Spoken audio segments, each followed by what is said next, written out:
Muy buenas tardes. Esta es la primera transmisión de un e-live en e-ictiología. Vamos a ver si alguna persona se va conectando. Si no, de cualquier forma, el video va a quedar grabado aquí en el sitio de e-ictiología.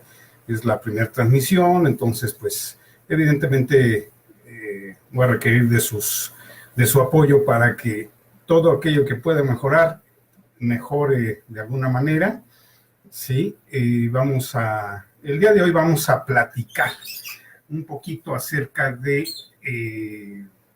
la ictiología como tal, cuáles son sus ramas,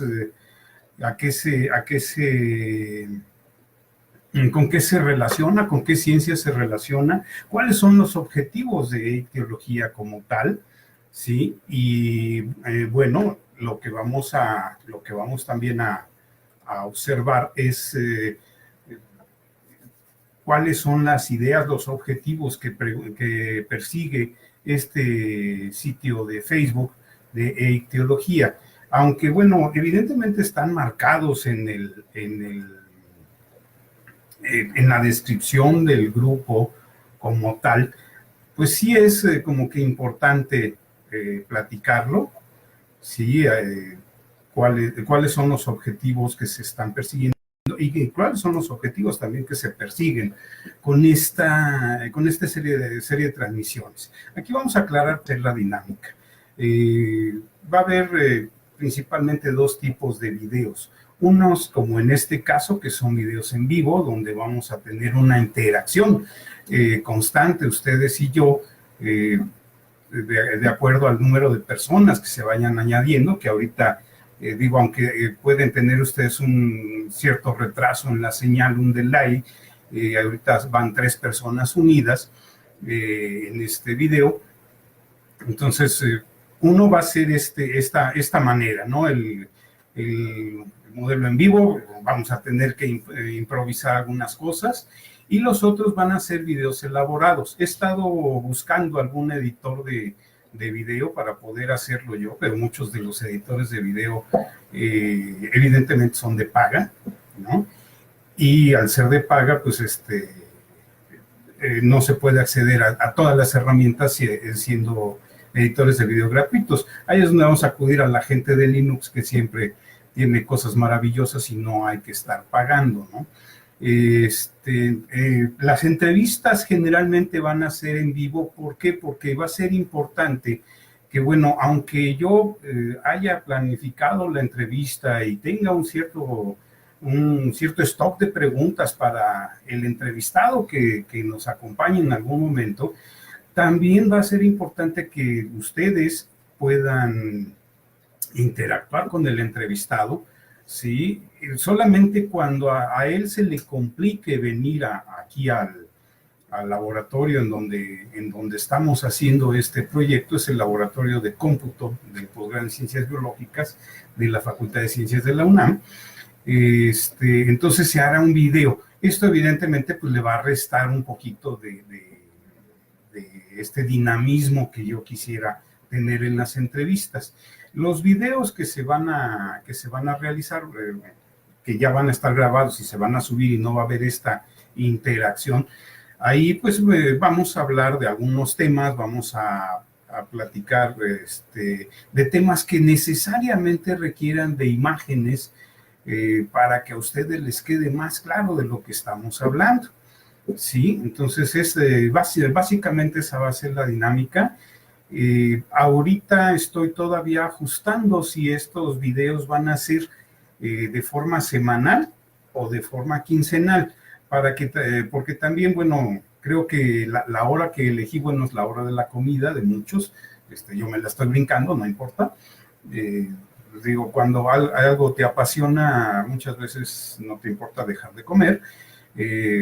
O postergar la hora de la comida, ¿sí? Entonces, pues yo entiendo que tal vez la hora no sea la idónea, pero también una transmisión con una red de tan alta velocidad y tan excelente como la que tenemos aquí en la universidad, difícilmente la vamos a tener en casa, ¿no? Sigo yo algunas personas que hacen de estas transmisiones en vivo, y siempre es el pan nuestro de cada día que de repente pum, se corta la transmisión y hay que hacer una segunda retransmisión. Entonces ya, de hecho ya incluso hasta sirve de cotorreo, ¿no? Para estarle tirando a la gente de Prodigy o de Easy o los prestadores de servicio de red. Entonces, por eso se eligió esta hora. Bien, pues vamos a ir entrando en materia. Vamos a ir platicando acerca de lo que es la historia de la ictiología. La ictiología es una rama de la biología, es una rama de la zoología, y de lo que se trata es de estudiar la biología de los peces. Esto es como que una idea demasiado ambigua, ¿no? Porque la biología de los peces va a implicar muchísimas cosas que vamos a platicar brevemente en este espacio. No, tampoco va a ser un video largo ni una transmisión larga, ¿no? También para que se mantenga la atención y no entrar en datos así de, ya está hablando de esto que es, ya me lo sé, o es bastante aburrido, o no me interesa, ¿no? En otros temas, pues sí, vamos a extender la transmisión, aunque siempre va a estar dentro del límite de lo permisible y de lo permisible tanto en Facebook como lo permisible para que uno no se aburra de ciertas cosas. Bien, las primeras, ya hablando de esto, las primeras descripciones de peces fueron hechas por Aristóteles, que menciona varios. Lo increíble del asunto es que Aristóteles no tenía un equipo de buceo como lo tenemos ahora, y sin embargo tenía algo que creo que se busca en cualquier científico que se dedique a la ictiología, que es una capacidad de observación extraordinaria. Esta capacidad de observación a mí me ha tocado ser testigo en personas que incluso no tienen los estudios de ictiología como tal, o sin embargo son personas que el mundo de los peces de alguna manera les ha atraído y tienen una capacidad de observación extraordinaria. Esta capacidad de observación la tenía Aristóteles, tan es así que curiosamente él fue capaz de separar de manera bastante acertada a los cetáceos, a los mamíferos marinos de los peces, con todo el que vivían en el agua, ¿sí? Curiosamente, el título de padre de la ictiología no se le atribuye a Aristóteles, es el padre de la zoología.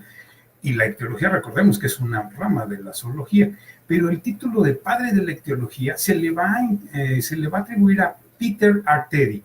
Él era un estudiante de Linneo. Linneo, recordemos que fue quien dio las bases para la clasificación científica de los peces. O sea, nosotros a un pez podemos ponerle su nombre común. El problema de los nombres comunes es que muchas veces no van a ser nombres informativos, o tal vez son informativos en la región donde se le atribuyó ese nombre común. Muchas veces no. Vamos a ver que hay ejemplos, sobre todo aquí en México, que son verdaderamente aberrantes. Pero entonces Linneo es quien establece el sistema binomial para darle un nombre científico a los peces. Es mucho más preciso, porque vamos a poner un ejemplo antes de seguir hablando del padre de la ictiología. Hay ciertos tiburones que reciben un nombre según la zona. Hablemos del tiburón azul. En México le conocemos como tiburón azul. En Estados Unidos lo conocen como blue shark. Creo que el nombre es bastante equivalente.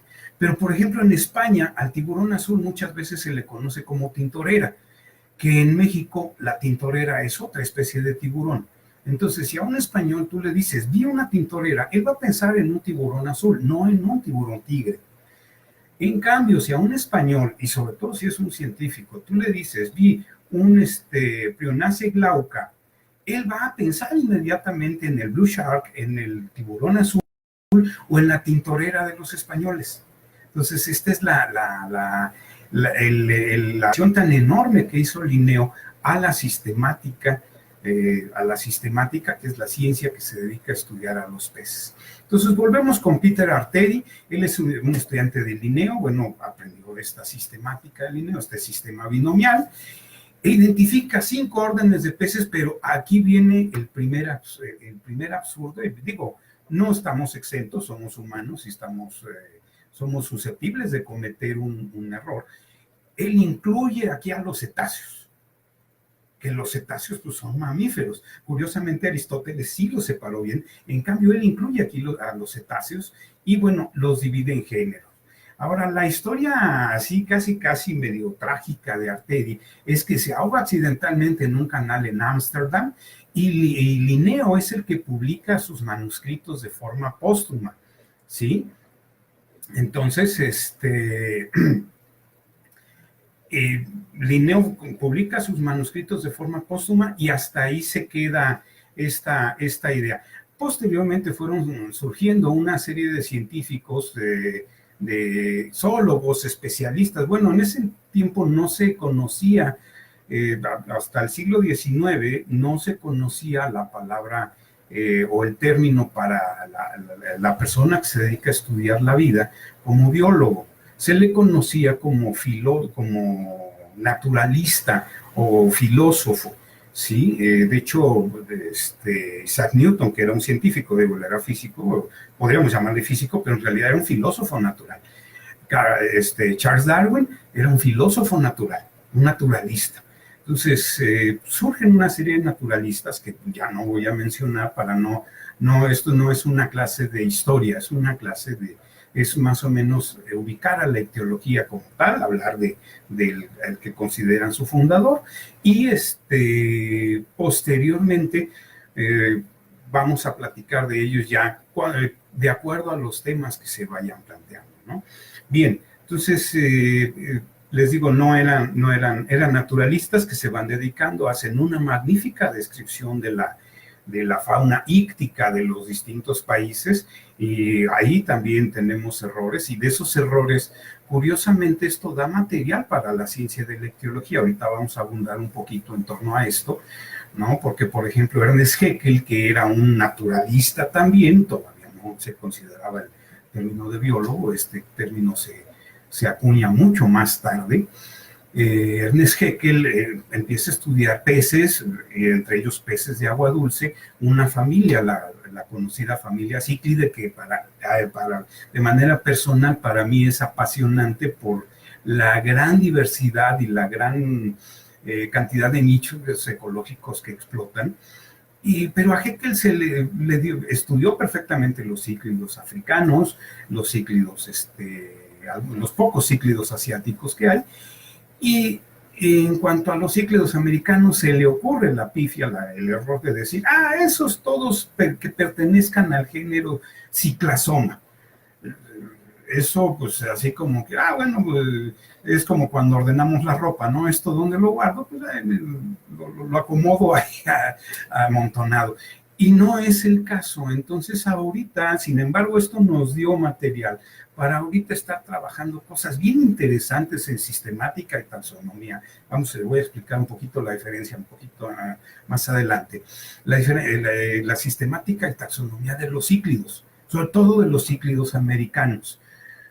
¿Por qué? Porque no todos son ciclasoma. Y parte de lo extraordinariamente interesante que resulta esto es precisamente que tú te aprendes un nombre científico, mucha gente le gusta esto, yo soy uno de ellos, te aprendes un nombre científico y posteriormente, sobre todo en cíclidos americanos, al rato cambió. Y entonces te metes a estudiar por qué demonios cambió, ¿no? Y dices, caray, o sea, tienen razón. Incluso ahí tengo un par de historias, pero esas las voy a dejar para la sesión que vayamos a tener cerca del 14 de febrero, porque el amor tiene que ver con esto. Hasta la ictiología tiene que ver en el amor. Vamos a ver más adelante estos detalles que son bastante simpáticos, ¿sí? Entonces, les digo, este error de Haeckel ahorita nos está permitiendo hacer estudios interesantísimos en torno a los cíclidos, para poder clasificarlos adecuadamente. ¿Sí? Bien. Ahora, bueno, ¿de qué rama se compone la ictiología? La ictiología es una rama de la zoología, una rama de la biología, y bueno, a su vez la ictiología tiene ciertas ramas sumamente interesantes, ciertas especializaciones sumamente interesantes. Ya hablé ahorita de una sistemática taxonomía. Muchas personas manejan el término taxonomía y desconocen ampliamente el término sistemática. Ambos se refieren a la clasificación de los peces, a la clasificación de los organismos, no solo de los peces. En el caso de nosotros, bueno, hablemos únicamente de peces, va a ser la clasificación de los peces. El detalle interesante aquí es que la sistemática es la clasificación como tal y la taxonomía es el juego de reglas para poder hacer sistemática. Entonces, aunque mucha gente lo utiliza de manera similar a uno u otro término, de hecho muchas veces desconocen el término sistemática y utilizan el término, vamos a hablar de taxonomía de peces. Son las reglas, la taxonomía son las reglas que deben imperar para esto, pero en sí la ciencia que se dedica a clasificar es la sistemática.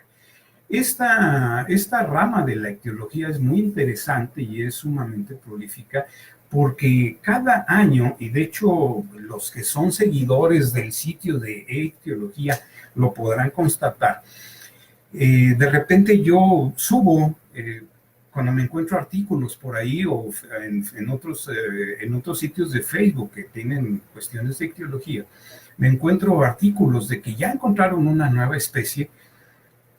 Esto nos da como resultado que más o menos al año se describen entre 200 y 300 nuevas especies de peces. Entonces, esto es una cantidad extraordinaria. Ahora, ¿qué sucede? Muchas veces sucede lo que ocurrió con Haeckel, ¿no? De que decimos, pues esta especie de pez es tal. En cuanto empezamos a ahondar en ciertos estudios, sobre todo ahorita lo que está tan en boga, que son los estudios moleculares, sorpresa, encontramos que lo que habíamos considerado una sola especie de pez, en realidad son dos o más, ¿no? Entonces ahí es donde viene el descubrimiento de nuevas especies de peces. Muchos de los artículos que les reposteo en el Facebook de ictiología tienen que ver con esto, ¿no? Que se hace ya el análisis de marcadores moleculares, se utiliza ADN, sobre todo utilizan mucho el ADN mitocondrial, ¿sí? Y ahí en algunas ocasiones, no es muy común, se utiliza el ADN nuclear. ¿Por qué no se utiliza tanto el ADN nuclear? Porque tiene mutaciones y en cambio el ADN mitocondrial casi no tiene mutaciones. Además, las mitocondrias son de herencia materna. Hay una razón más para el 10 de mayo, en el caso de México, decirle a nuestra mamá, muchas gracias por mis mitocondrias, ¿no? Y eso lo pueden decir casi todos los grupos de vertebrados. Debe haber sus notables excepciones que no se hereden las mitocondrias vía materna. Pero el punto importante de las mitocondrias es precisamente ese, que su material genético varía muy poco y esto nos permite ubicar perfectamente a las especies. En el caso de otras especies que sí no se conocían y apenas se acaban de descubrir, es un caso muy chistoso donde las cuestiones políticas tienen que ver. Hubo una temporada hace algunos años donde se hizo un gran descubrimiento de muchas especies de peces y si les digo el país donde se realizaron estos descubrimientos y estudiaron un poco de historia, van a decir, es cierto, ¿no? Vietnam. Vietnam era un lugar que pues lo conocemos en las películas de los gringos, ¿no? Donde, malvados vietnamitas les ganaron a los gringos.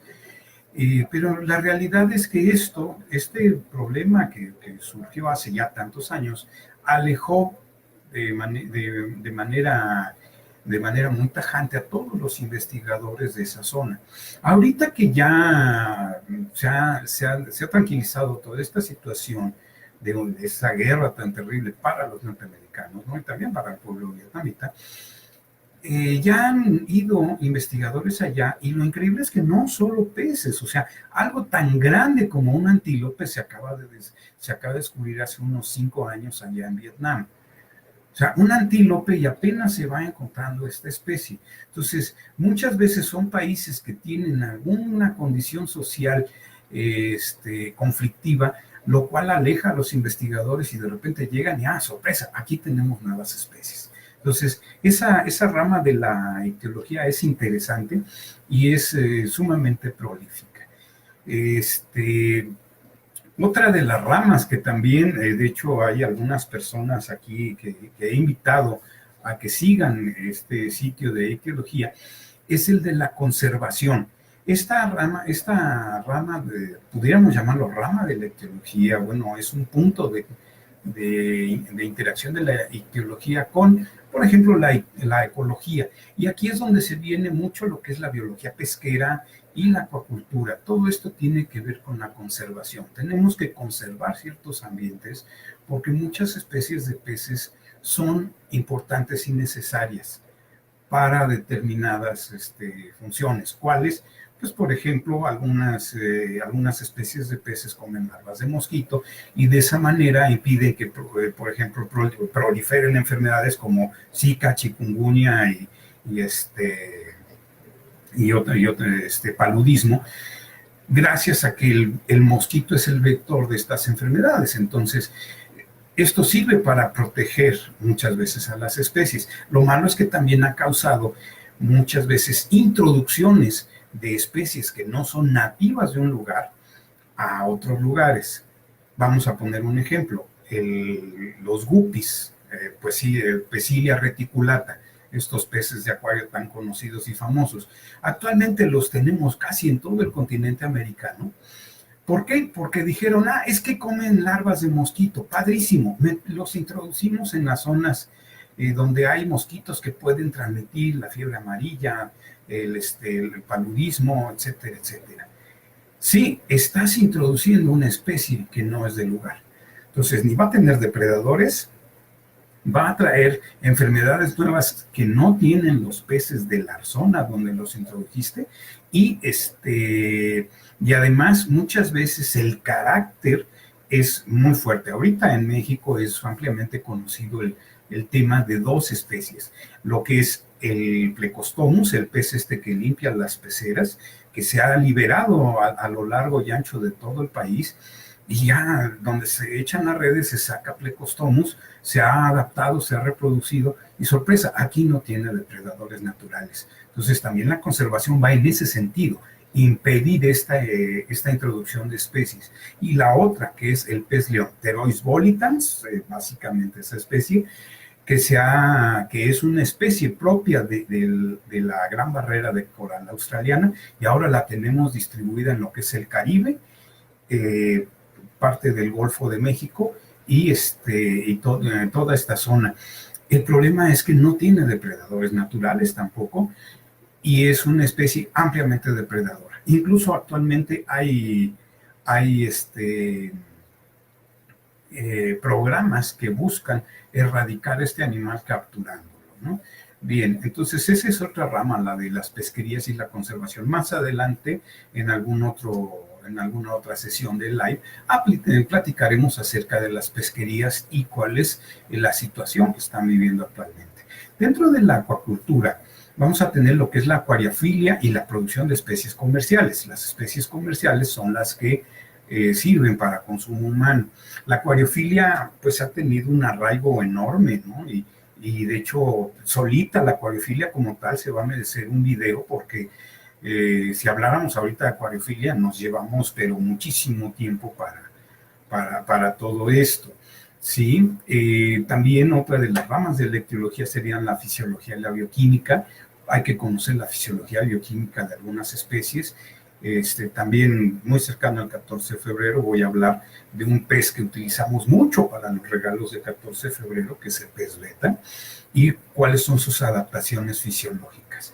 Otra rama de la ictiología, que de hecho es en la que yo me desenvuelvo principalmente, es la anatomía. Esto es la descripción anatómica y morfológica, que no es lo mismo, ya lo aclararemos pertinentemente en su momento, sí, donde vamos a hablar donde vamos a ver qué estructuras tienen y cómo esas estructuras hacen funcionar al animal. Curiosamente, esta anatomía de los peces o esta anatomía de cualquier, no solo de los peces, sino de cualquier vertebrado, pero bueno, dado que esta es una página de peces, hablemos de peces, esta anatomía de los peces en relación con la ecología nos da una nueva rama que se ha estado desarrollando, que es sumamente interesante, que se llama la ecomorfología. Esta ecomorfología tiene que ver con que si un pez tiene los dientes de alguna forma que le permite comer algas, las algas si nosotros tenemos una roca cubierta de algas e impedimos que los peces coman ahí de alguna manera, aislamos esta roca, vamos a ver que crecen muchas especies de algas. Pero si dejamos que los peces coman, vamos a ver que existe una selección de las algas por parte de estos peces. Entonces, curiosamente, el pez está modelando su entorno y el entorno está modelando al pez. Ya hablaremos también en su momento de la anatomía, por ejemplo, la estructura de los dientes de los peces y cómo les ayudan. Esto también tiene que ver con otra rama interesante que ahí ya tiene relación con la física, que es la biomecánica, cómo funcionan estas cosas. ¿Sí? Curiosamente, todos los artículos de biomecánica que conozco no los puede escribir un biólogo únicamente. ¿Por qué? Porque sí hay demasiado especializadas y generalmente se alía uno a un físico o a un ingeniero, sobre todo a un ingeniero, que ellos tienden a aplicar un poco más las cuestiones físicas para hacer una excelente descripción biomecánica de alguna especie. ¿Sí? Y bueno, la evolución y la genética. Creo que todos conocemos y recordamos el trabajo tan importante de Charles Darwin y cómo descubrió la evolución y la adaptación de las especies con los pinzones, una serie de pajaritos. Bueno, esa evolución ocurrió en África, está ocurriendo en África, también ahí se están especializando los peces en cosas fabulosas. Y ahí vamos a por qué mi interés. La familia cíclide, los cíclidos, se han especializado en cosas tan extrañas como comer ojos. Hay una especie de pez que se dedica a comer los ojos de los demás, los cíclidos. ¿Sí? Entonces bueno, hago una breve pausa aquí. Saludos a Alejandro Piñeiro, que está en Texas, un excelente amigo y colega. También a Cristina La Manzana. Sí, un saludo, muchas gracias por conectarse. Sí, entonces, bueno, regresemos a la parte de evolución de peces. La parte de evolución de peces, les digo, es bien interesante. Resulta que en los 3 grandes lagos de África ya nos tocará, este tema también es enorme y para hablar sobre él necesitaríamos una o varias sesiones de live o de videos, porque no es un tema sencillo ni corto. Ahí se ha dado un proceso de especiación interesante. Les digo, hay cíclidos que comen ojos, hay otros que comen escamas. Y entonces ese proceso evolutivo que vimos en las Galápagos con Charles Darwin y que dio pie a su libro El origen de las especies, en África está ocurriendo. Y lo más padre de todo esto, y para que tengamos un cierto, empecemos a valorar, tenemos aquí una zona que se llama Cuatro Ciénegas, una zona fabulosa en Coahuila, donde ese proceso de especiación, es decir, de una especie que se transforma en 2 diferentes, está ocurriendo. Actualmente está ocurriendo. ¿Cuál es el problema que tenemos? Ciertos gobiernos dispusieron del agua que se tiene en Cuatro Ciénegas para riego y para dar de beber a las reses. El problema es que este hábitat tan específico en medio del desierto está ya siendo amenazado por una actividad de los seres humanos. Es decir, muchas veces los seres humanos causamos las extinciones no de manera directa. No es que yo llegue y case al animal, como es el caso y ya lo veremos también en alguna otra charla, En el caso de los caballitos de mar que sirven para la medicina tradicional china, ¿no? Que llegan y van sobre del animal, ¿no? Aquí les estamos quitando el recurso, y al estarles quitando el recurso donde vive en el agua, estamos provocando una extinción de estas, podemos llegar a provocar una extinción de estas especies. Entonces, este proceso tan interesante se está llevando a cabo apenas. Todavía, si hacemos un cruce entre las dos subespecies, que ya después aclararemos eso, de las dos subespecies o dos morfos, más bien ahí lo que manejamos son morfos, un morfo que come peces y un morfo que come moluscos. Si nosotros hacemos que se crucen esos dos morfos, nos da un tercer morfo que nace con adaptaciones anatómicas que le permiten explotar tanto moluscos como peces. Entonces quiere decir que la especie, y es viable, es decir, ese nuevo morfo que sale puede reproducirse, ¿sí? No es como el caso de la mula, que la mula es un animal, un híbrido entre caballo y burro, y es un animal estéril. No, este morfo se puede reproducir. ¿Esto qué nos está queriendo decir? ¿Cuál es la situación que nos está queriendo decir? Que esas especies todavía no están divididas. Todavía en la rama de ese árbol de la vida todavía no se dividen como dos especies diferentes. A ese proceso de especiación se le llama especiación simpátrida, cuando no hay una barrera entre ellas, pero la barrera es alimenticia, ¿sí? Esa es una especiación simpátrida. Es un término que utilizan los biólogos evolutivos. Entonces, pues básicamente estas son las ramas de la ictiología que hay como tal. Como ustedes se han dado cuenta ahorita en estos 30 minutos que llevamos de plática, esto nos llevó a una serie de temas sumamente interesantes que, bueno, no va a ser el objetivo tocarlos ahorita, ¿no? Sino que esto va a dar pie hacia tener a lo mejor va a dar pie a que tengamos alguna otra sección en el live o algún video para que yo les prepare imágenes como las que tengo acá atrás, ¿no? De peces, eso sí, narrado con mi melodiosa voz, para que ustedes puedan, se queden ciertas ideas mucho más claras.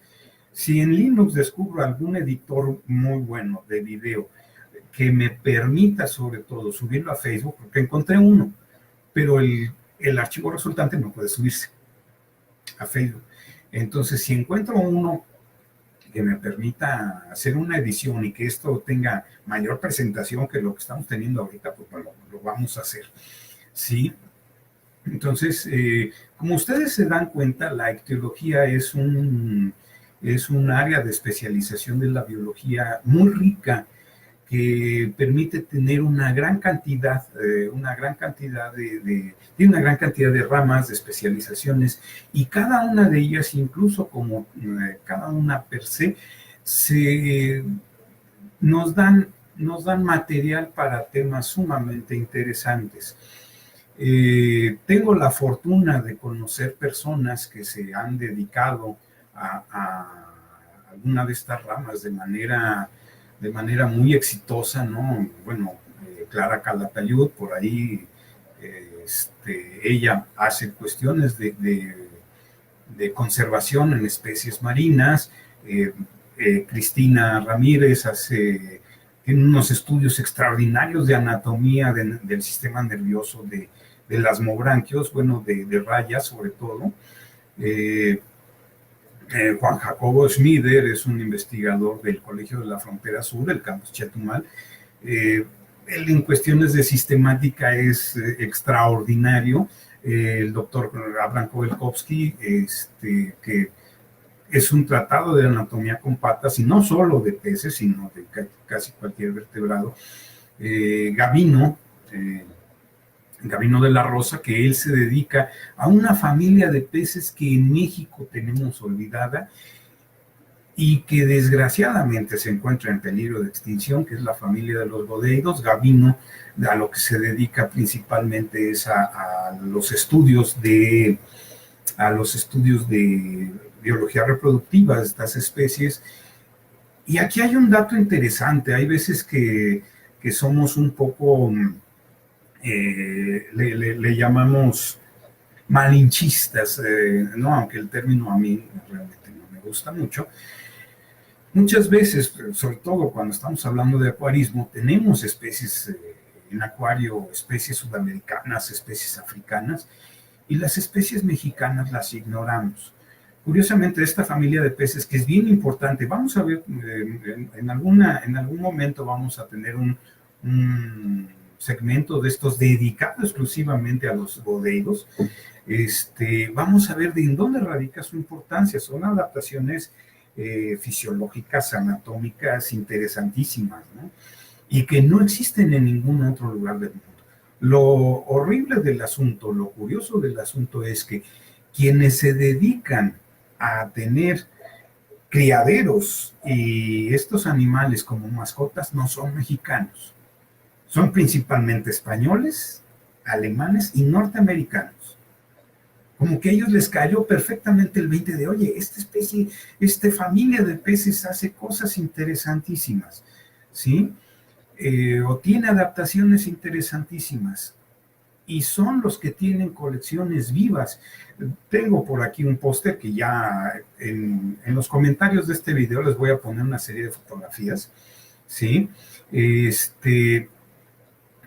Donde desgraciadamente estas especies, muchas de ellas están extintas en la naturaleza, afortunadamente no desaparecidas.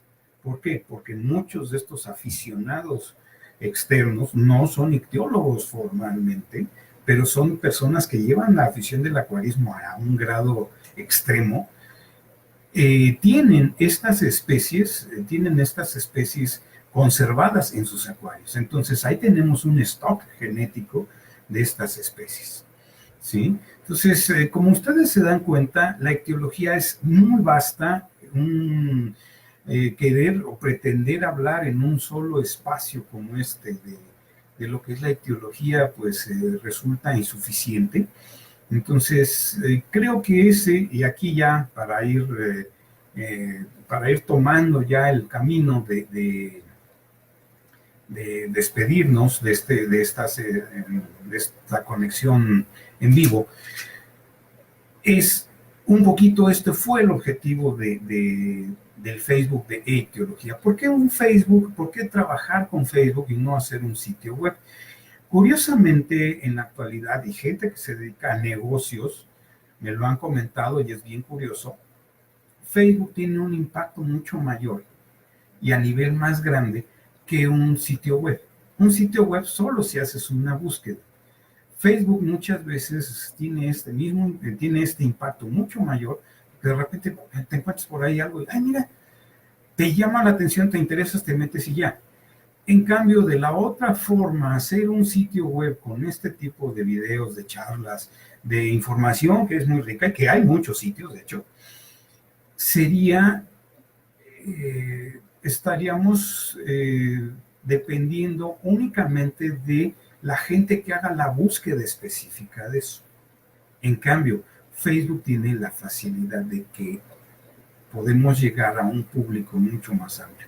Ese fue uno de los objetivos que me planteé yo a la hora de crear este sitio que se llama Ictiología, porque, bueno, está el email, entonces pues también es una cuestión electrónica, ¿sí? Entonces esto fue uno de los objetivos que se tuvieron para formar este Facebook, subir cosas interesantes, a veces alguno que otro chiste, digo, tampoco vamos a hacer, la ciencia no tiene que ser entretenida, no tan solemne que se vuelva aburrida, ¿sí? Entonces, pues básicamente esto fue con la idea con la que partimos de ictiología. Nombré administradores a algunas personas que aprecio y admiro muchísimo por sus trabajos en alguna de las áreas de especialización dentro de la ictiología. ¿sí? Y bueno, colaboran conmigo de alguna u otra manera. Y además está la plática, la típica plática de pasillo, que resulta sumamente enriquecedora muchas veces. Bien, amigos, pues hemos tenido un tiempo más o menos pertinente, hemos tocado muchos temas, pero creo que el objetivo principal de hablar en este primer video en vivo de qué es la ictiología, creo que se logró. Es el estudio de los peces, hablamos de las áreas de especialización y hablamos del gran campo que existe. Este gran campo existe no solo en la ictiología, sino en muchas otras ciencias, en la biología misma, ¿no? Pero dado que, bueno, el sitio es de ictiología y sus servidores ictiólogo y anatomista, pues vamos a seguir explotando todo esto, todas estas áreas de oportunidad. Vamos a platicar de cosas, de detalles. Yo le llamaría incluso la sección, y así aquí parodiando alguna película de Woody Allen, de todo lo que usted quiso saber acerca de los peces y jamás se atrevió a preguntar, ¿no? Que incluso por ahí hay memes en Facebook que me ha tocado ver alguno muy, muy chistoso que tiene que ver con una canción villancico que se canta en México en Navidad, que es mira cómo beben los peces en el río. Ya en algún momento nos tocará platicar acerca, porque puede ser la típica pregunta que haga un niño. Un niño no tiene miedo de preguntar, ¿no? Y puede ser la típica pregunta que haga un niño, y es muy lógica. ¿Un pez toma agua? Muchas veces dicen, ay, no, ¿cómo?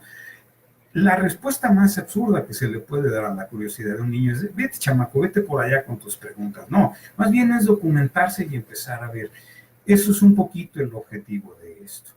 Bien, ahora me gustaría ya para ir finalizando que me fueran indicando si el audio ahora estuvo bien, porque tuve en una ocasión, cuando presenté este proyecto de los videos en vivo o videos, tuve el problema de utilizar un micrófono conectado a la computadora y no funcionó adecuadamente, se veía extraordinariamente bajo.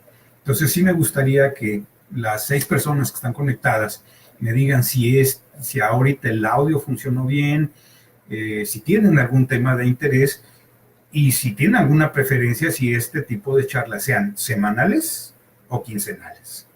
¿Sí? Ya por aquí mi buen amigo, un amigo desde la primaria, o sea, éramos muy pequeños, un extraordinario creador de peces beta, quien nos puede decir de la A a la Z en la crianza de peces beta, pues Víctor Alejandro Piñeiro, ¿sí? Por él conocí yo otra especie de peces, que yo conocía a los guppies, y de repente llego, betas, mira, qué interesante, ¿no? Y él los reproducía, cosa que es sumamente apasionante. Sí, entonces me gustaría que ustedes propusieran si esto puede ser semanal o puede ser quincenal, y bueno, ya aquí Alejandro ya me está diciendo, Víctor ya me está diciendo que el audio está perfecto, entonces qué bueno, lo dejaremos así, no improvisaremos más con micrófonos ni tonterías de este estilo, ¿no? Y bueno, pues espero sus comentarios, y si ya no hay comentarios, pues vamos a ir cerrando la sesión live de e-ictiología, y pues espero les haya parecido interesante y esto no corra potenciales seguidores de este Facebook. Y algunos, no sé si tengan alguna propuesta, o en la siguiente sesión empezaré hablando de algo que se me ocurra dentro de ese vasto campo que es la ictiología. Entonces, Leo, ya somos ahora 5 personas, ¿sí? Entonces parece que no hay ninguna. Bueno, pues no me queda más que agradecer la atención prestada a este video en vivo. Vamos a seguir trabajando muy fuerte para llevarles cosas interesantes, no solo los artículos o cosas que posteo de algún otro Facebook de los que usualmente sigo, ¿sí? Sino que pues datos interesantes de lo que en varios años que llevo dedicado a esta rama de la biología me han parecido interesantes. Bien, pues muchas gracias, buenas tardes y buen provecho.